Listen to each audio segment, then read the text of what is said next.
né, o historiador, o escritor Geraldo de Magela, que vai falar sobre a sua nova publicação, que é um pouquinho da história do voleibol alagoano. Geraldo, seja muito bem-vindo aqui ao Jornal da Manhã. Mozinho, eu agradeço o convite e me sinto muito bem entre vocês aqui. E espero que os ouvintes também se sintam bem com a nossa fala, né? Geraldo, é sempre bom falar sobre literatura e quando a gente pode unir literatura e esporte, eu acho que o bate-papo fica ainda melhor. E aí o primeiro questionamento é: por que tratar sobre voleibol, falar sobre voleibol alagoano? Conta pra gente como surgiu essa história desse projeto, desse novo livro. Essa história é até inusitada, né? Porque eu nunca fui jogador de voleibol. Para não dizer que eu peguei em bola de voleibol, foi ainda muito jovem, lá em Anadia, numa quadra que tinha no ginásio, uma quadra de areia, que a gente batia uma pelada lá, tá? Mas nada excepcional. Na verdade, eu completava os 6, né? Porque não, se fosse com 5 também não faria diferença, sem a minha presença. E aí eu encontrei com o Tutinha e ele começou a falar Tutinha é o Flávio Doria, né? O economista Flávio Doria. Ele começou a falar da ideia de fazer um registro e tal, e fomos amadurecendo aquela ideia. Depois terminou num outro momento, numa reunião com o Flávio, o Sérgio Doria, irmão dele, que também jogou voleibol, aliás, jogou muito voleibol, o Geraldo Lessa e o Eduardo Araújo, o Sheba. E evoluiu realmente para fazer uma pesquisa e escrever um livro sobre voleibol, né? Mas na minha cabeça seria um livro assim, para iniciantes, né?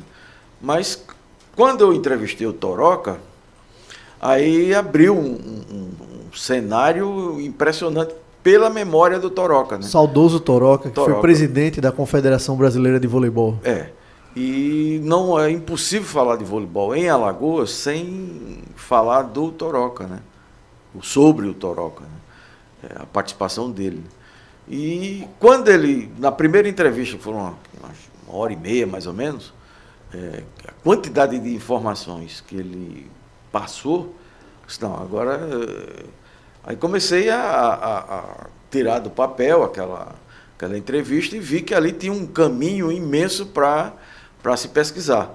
O que é que jogou contra a gente? O bloqueio. Quem subiu para o bloqueio foi a pandemia. Aí com a pandemia o arquivo público fechado, a biblioteca fechada, a biblioteca estadual fechada, o Instituto Histórico fechado, de aberto só estava a internet. Então eu comecei a pesquisar através da internet na Biblioteca Nacional, na hemeroteca, no setor de jornais e revistas da Biblioteca Nacional. E aí eu fui descobrindo coisas que eu não podia nem imaginar. E quando eu ligava para o Toroca, eu falava: Toroca, você conheceu Rosinha Teixeira Bastos? Sim, claro. É aqui da Barra de São Miguel e tal.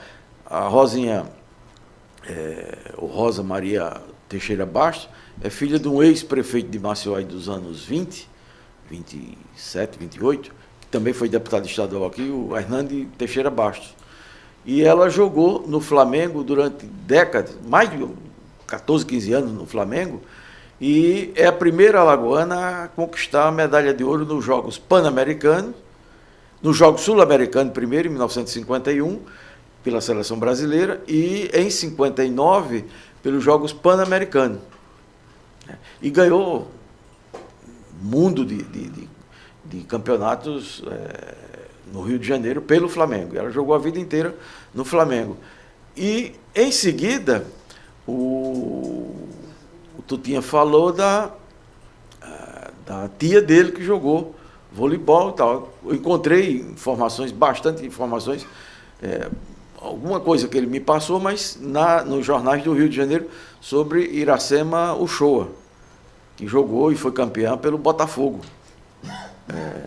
Aí, junto com a Iracema, nesse mesmo time, tinha uma outra alagoana, uma professora daqui de Maceió, que tinha ido fazer o curso, junto com a Iracema, fazer o curso de naquela época seria um curso técnico de educação física na escola de educação física da Universidade do Brasil. Não existia curso de educação física, acho que nem no Nordeste. E foi um grupo de 4 ou 5 professoras, e foi Suzete Craveiro Costa, que também jogou no Botafogo e competiu bastante no atletismo. Ganhou medalhas lá pelo Botafogo. Então essas três mulheres as 3 atletas foram as primeiras de mais antiga, alagoanas, que se destacaram no cenário nacional, né? Quando a memória do Toroca vai remetendo para Alagoas, aí vão surgindo inúmeras pessoas, e que algumas, como o José Mendes Rocha, irmão do Murilo Mendes e tal, que é aqui bem próximo daqui, nós estamos aqui em Jaraguá, na Praça Raiol, ali era o QG dos Mendes, que só a família já era um time de futebol, um time de voleibol. Então, aqui na Comendador Leão também tinha o time do Hélio China, o Hélio Vasconcelos, que é o fundador dos hotéis, né? O Hotel Ponta Verde, o Hotel Marcelo Mar Hotel, etc. Então, o Hélio e o Álvaro Vasconcelos, eles tinham um time aqui na antiga estrada do Poço, que é a Comendador Leão, né? Então, no próprio bairro do Poço, tinha um outro time chamado Bonfim, que era a família Gato, os irmãos Gato, Ismar Gato, Ives Gato, Ivaldo Gato. Eles tinham um time que era um timaço. Todos esses times de bairros eram os principais times de Maceió, de voleibol de Maceió, né? Isso nos anos 40, nos anos 50 e nos anos 60. Os times de clube era a Fênix, que surge com o voleibol em 1954. Em 55, 7 de setembro de 55, a Fênix inaugura o ginásio. O CRB não tinha ginásio. Aqui onde vocês estão, onde nós estamos aqui nesse edifício, ao lado era o ginásio do CRB. Exato. Antes do ginásio do CRB, o Toroca, o Caio Porto e um grupo E quando eu falo Toroca, você tem que botar aí 6, o Toroca e mais 5 irmãos, 3 homens e 3 mulheres, que jogavam voleibol, todos pelo CRB. E eles tinham uma quadra aqui, construíram uma quadrinha de areia, e era o CRB que passou a atuar aqui na praia. Então, como você não tinha a avenida aqui, a Antônio Gouveia, tudo isso aí era praia e areia, onde o CRB se firmou como a grande equipe de voleibol de Alagoas e uma das grandes do Brasil, né? Então, tudo isso foi a partir das entrevistas do Toroca, né? E, Geraldo, essa abordagem histórica fala dessas personagens, essas mulheres que tiveram essa pujança no esporte, passando por esses clubes nos bairros, até chegar no CRB, na Fênix, que são os grandes expoentes do voleibol alagoano historicamente? Passa diretamente por isso.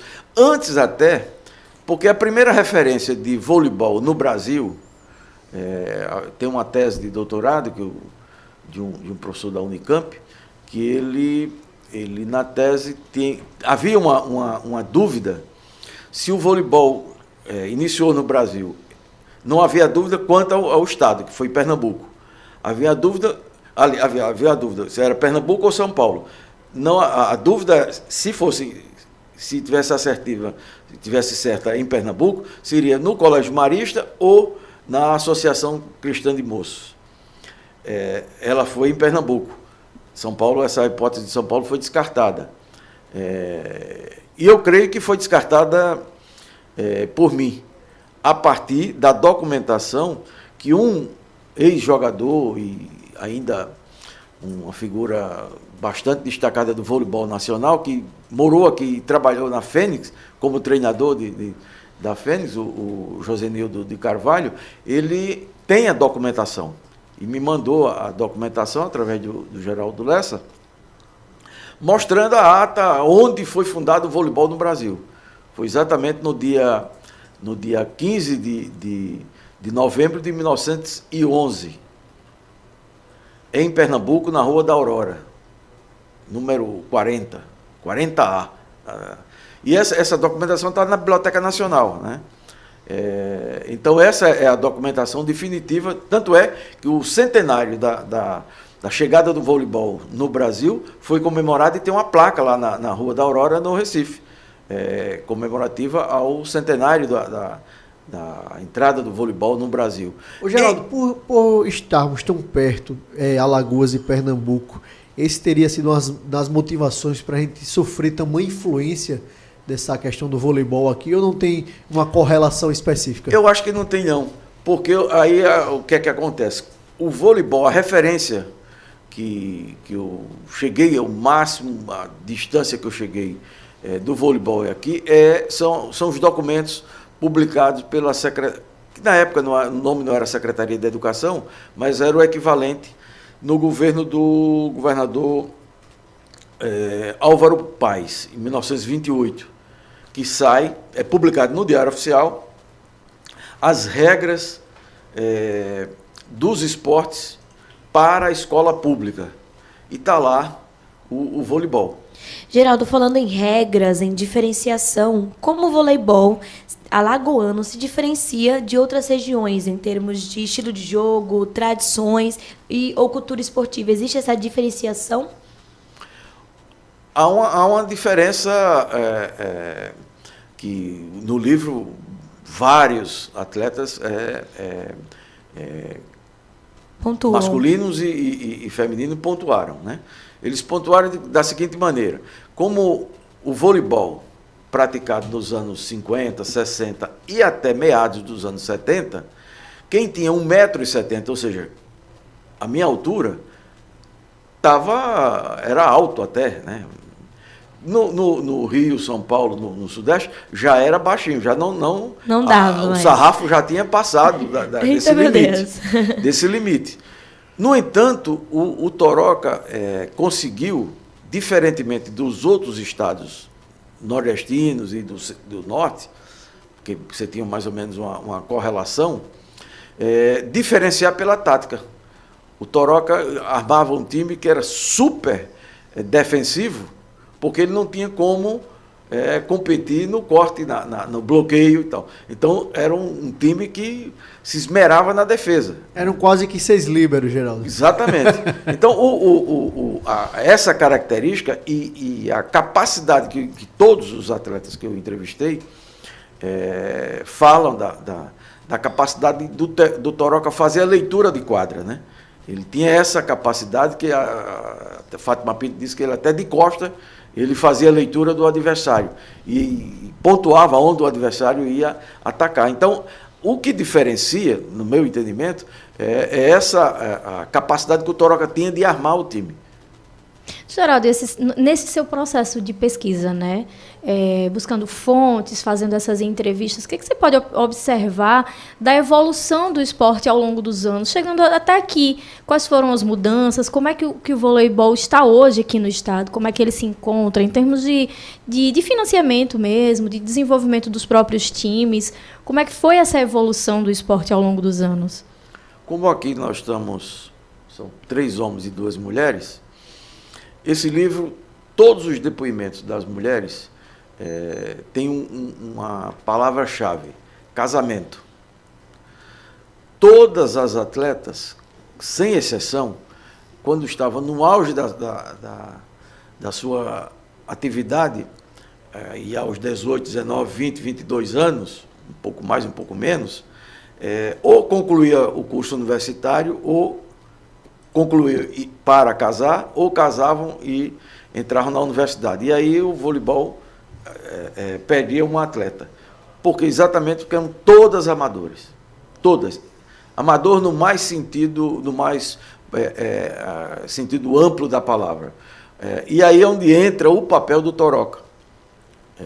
Não só do treinador, mas do coordenador de como manter o CRB e a seleção alagoana, no caso mais fortemente o feminino, de como você não perder tanto atletas em tão pouco tempo de formação e essas reposições acontecerem de maneira muito mais rápida, ou rápido o suficiente para não ficar desfalcado. Estava, né, primeiro na sedução que o Toroca estabelecia. Como era uma coisa hiper amadora, no sentido da remuneração, não no sentido do treinamento, né? Porque era o máximo que poderia haver de treinamento físico, que poderia haver dentro das limitações do Estado, se tinha aqui. Mas, por exemplo, no final do ano, o Toroca saía num Fusca, ele dirigindo, a dona Terezinha Bentes Normandi dirigindo uma Kombi, lotada de atletas, para jogar em Salvador, Minas, Campinas ou o Poço de Caldas, que sempre tinha o campeonato em Poço de Caldas, depois São Paulo até Foz de Iguaçu, de Kombi. Então era sempre um esforço muito além do esforço físico dos treinamentos, dos anos 60. Né? Isso que é amadorismo, né? Quer ser amador, por exemplo. Não tinha as estradas que nós temos hoje. E andar de avião não era para qualquer um e era muito caro. Como é que você ia levar uma delegação de 15, 16 pessoas de avião naquela época?